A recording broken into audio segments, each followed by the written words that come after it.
Les amis, j'espère que vous allez bien, que vous avez passé une superbe journée. Voilà, lendemain de défaite face au Bayern Munich, lendemain d'élimination de cette Ligue des Champions. Désormais, c'est fini. Saison blanche. Alors, j'ai voulu faire cette vidéo. On va revenir sur pas mal de choses. Je vous préviens, les gars, on va pas revenir sur une analyse tactique sur ce match, parce que franchement, je vais pas vous mentir que j'avais vraiment la flemme de parler tactique, surtout avec une défaite en Ligue des Champions, une élimination. Bon, on va revenir sur quand même pas mal de choses, des faits de jeu, on va discuter de potentiellement l'avenir du club, les soucis également. À qui la faute? Pérez, les joueurs arbelois. De toute façon, donnez-moi votre avis en commentaire. Vous êtes hyper important dans cette vidéo et évidemment bienvenue à toutes et à tous. Voilà, toutes les personnes qui me découvrent, n'hésitez pas à vous abonner, liker, commenter, à partager. Les commentaires, c'est pour tout le monde. Et là, on est dans des moments assez compliqués où vous méritez et vous devez commenter, me donner votre avis de manière bien constructive. Voilà, je lirai tous les commentaires et évidemment, je pourrai y répondre. Donc voilà, défaite 4-3 face au Bayern hier, je vais pas vous mentir, quand on y pense un peu plus profondément, qu'on est un petit peu lucide, c'est mérité, aller-retour. Le Bayern a été au-dessus en matière offensive, tu n'as pas su gérer tes temps faibles, ils ont profité de tes temps faibles, mais j'ai quand même envie de revenir sur pas mal de choses qui se sont dites au niveau de la presse. Première information, le Real Madrid veut que tout d'Mbappé, Vini et Jude Bellingham reste. Là, je vais vous donner mon avis. On va donner un avis constructif sur chaque chose. Moi, je vous dis, mon avis, il y a quelques mois, voire même la saison passée, quand les trois étaient alignés ensemble, j'avais l'espoir. J'y croyais. Voilà, franchement, je croyais en la compatibilité entre ces trois-là. Là, on est en 2026, on est le 16 avril 2026, à l'heure où je tourne cette vidéo. Je vous le dis honnêtement, pour moi, ça marchera pas. Pour moi, ça marchera pas les trois ensemble. Il y a quelqu'un qui doit partir. Il y a quelqu'un qui doit partir. Évidemment que Mbappé est arrivé. Voilà. 2 ans avec Kylian Mbappé, 2 saisons. 2 saisons sans trophée majeur, ok. Mbappé a 3 ans de contrat encore. Donc c'est un petit peu compliqué que ça soit lui qui parte.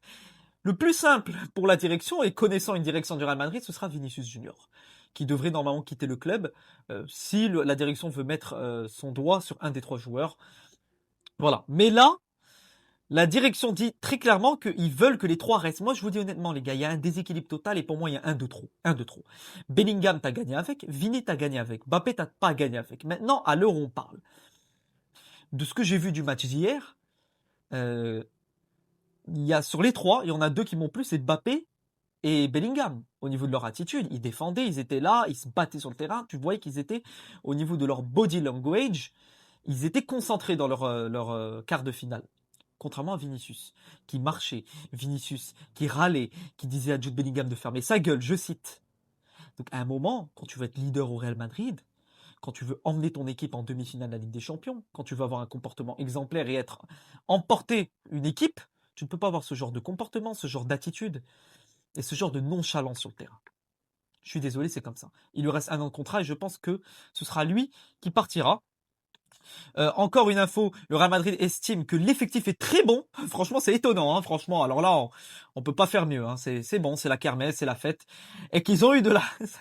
on a eu simplement de la malchance avec les blessures. Alors évidemment, s'il y avait tout le monde qui n'était pas blessé, évidemment, on allait tout gagner. Hein. Des sources disent qu'il y a des petits changements à faire, mais le cœur est de classe mondiale. Quand je lis cette info, je commence à être inquiet concernant ce club et plus particulièrement cette direction. Je pense que c'est irrécupérable. Je pense on a atteint une limite. On a une direction qui est dans le déni total. Franchement, ils sont dans le déni. Je sais pas. C'est-à-dire que même dans une optique où tu fais une saison blanche, où tu ne gagnes aucun trophée, ils iront quand même te chercher des excuses. Ah, les blessures. Ah, mais le cœur est de classe mondiale, comme ils savent bien le dire. Ah, mais il y a quelques changements à faire. Faut aller se faire foutre. Il faut aller vraiment se faire foutre. L'équipe est cataclysmique en termes d'équilibre. Maintenant, je ne vais pas vous mentir que de ce qu'a apporté Alvaro Arbeloa, moi, je vous dis honnêtement, ça ne me dérangerait pas de continuer avec lui la saison prochaine. Voilà, ça ne me dérangerait pas de continuer, de laisser travailler Alvaro Arbeloa. Maintenant, tu n'as pas laissé travailler Xabi Alonso, on a vu le résultat. Tu as intérêt à le laisser travailler Arbeloa. Parce que sur les matchs qu'il a pu réaliser, oui, on a senti une certaine grinta dans les gros matchs de Ligue des Champions. Maintenant, il est quand même sur 7 défaites. Ce qui est au-dessus d'un Xabi avec moins de matchs joués. Mais quand je lis ça, je commence à me poser la question sur Pérez. Pérez qui est pour moi l'un des principaux fautifs, qui est pour moi un coupable.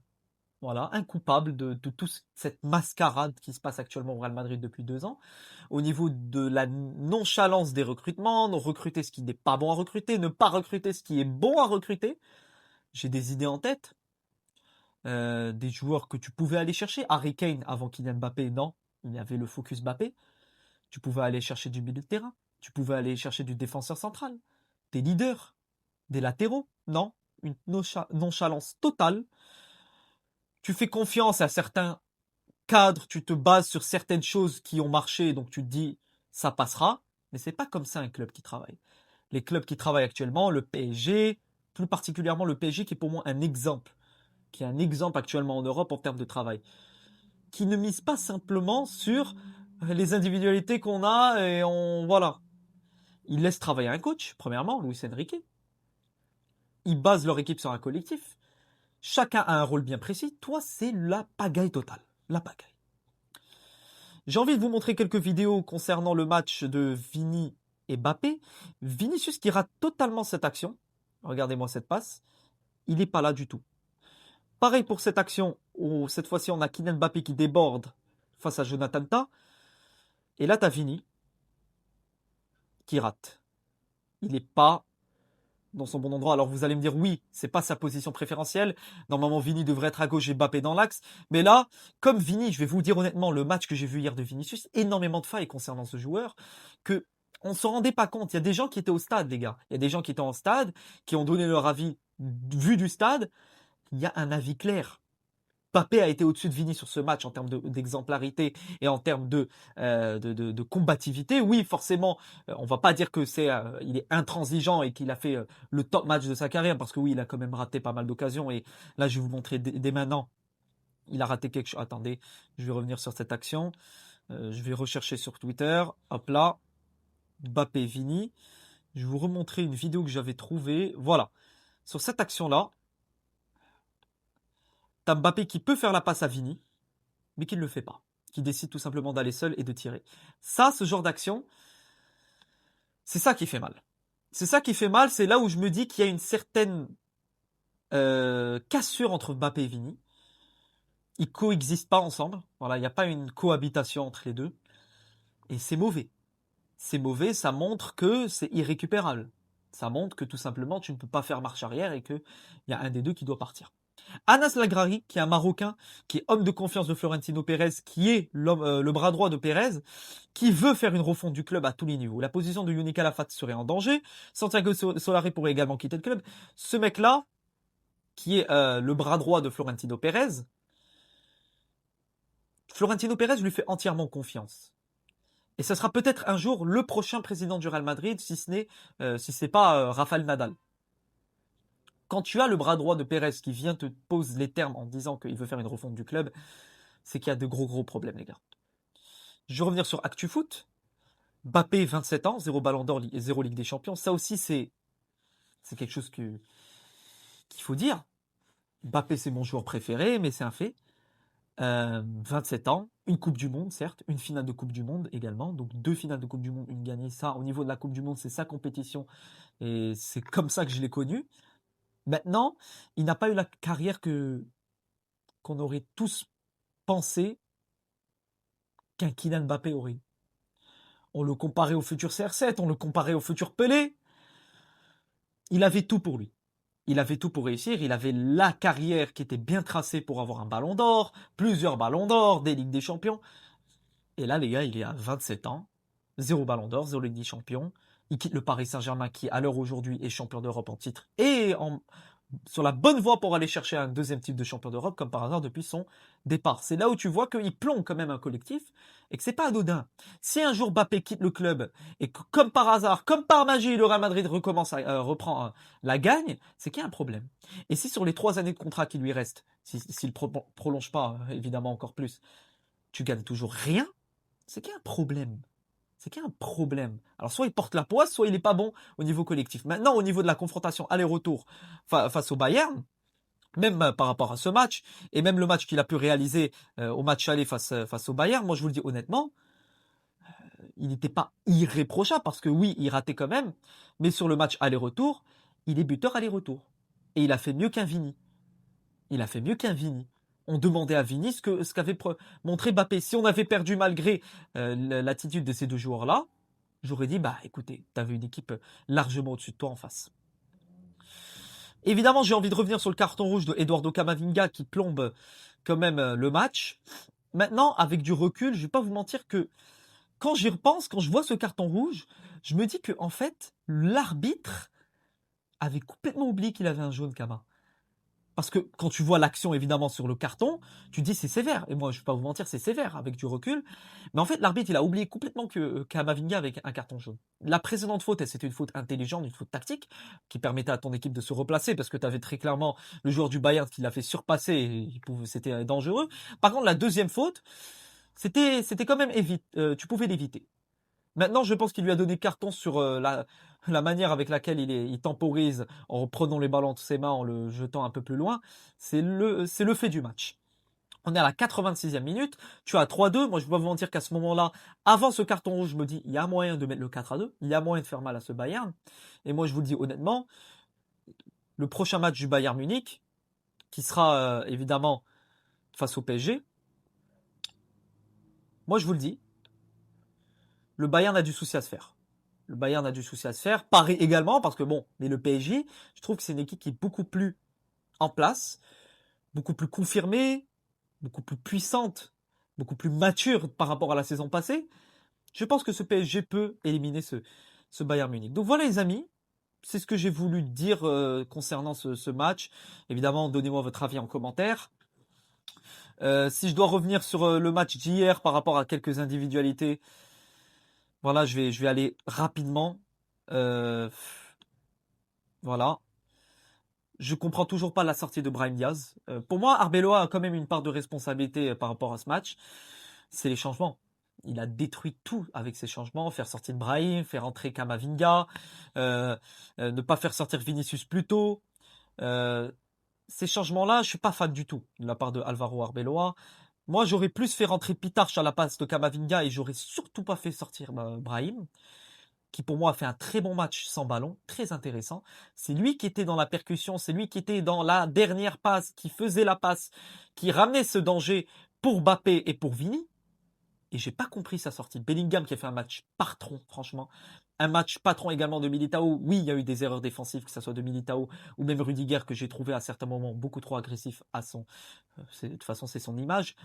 Mais niveau défensif, tu avais Mendy qui fait un match patron. Militao Rudiger, je trouve que c'est un match solide dans la globalité, dans l'expérience. Trent également. Lounine, je ne l'ai pas vraiment trouvé exceptionnel. Beaucoup trop d'erreurs.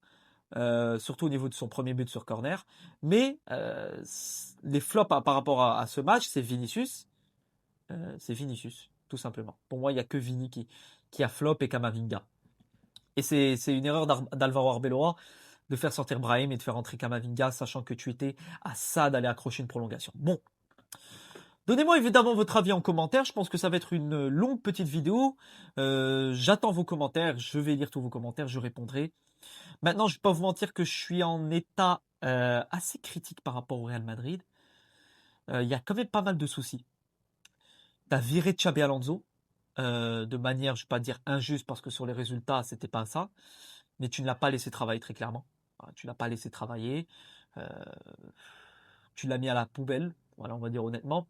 Tu as donné l'avantage à pas mal de joueurs.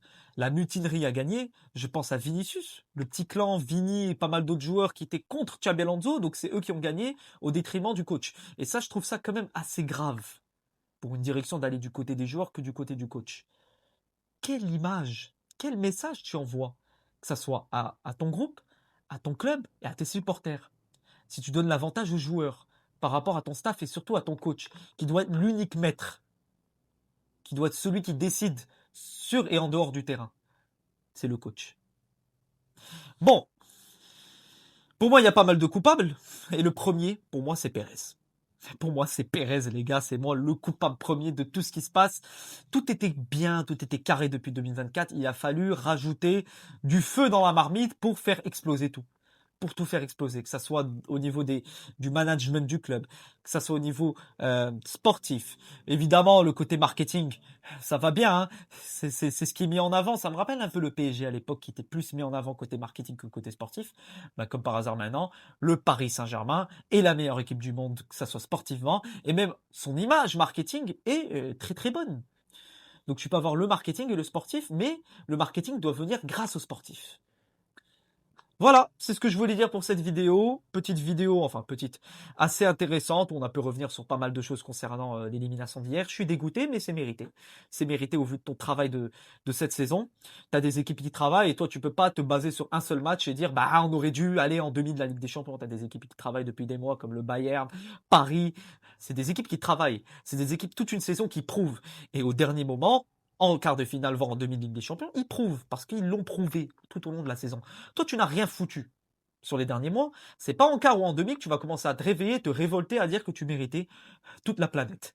Voilà. J'attends vos commentaires évidemment les amis. C'était tout pour cette vidéo. À la Madrid, Inadamas, et on se retrouve la semaine prochaine pour les matchs de Liga. Sinon, si je fais une petite vidéo mercato avant, évidemment, donnez-moi vos avis sur les vidéos que vous voulez voir sur ma chaîne, des vidéos mercato, analyse, Coupe du Monde également, parce qu'il y aura des vidéos Coupe du Monde. Si vous voulez qu'on se projette sur la Coupe du Monde dès maintenant, dites-le moi. Voilà, je suis ouvert à tout. À la Madrid, Inadamas, et à bientôt pour de nouvelles aventures.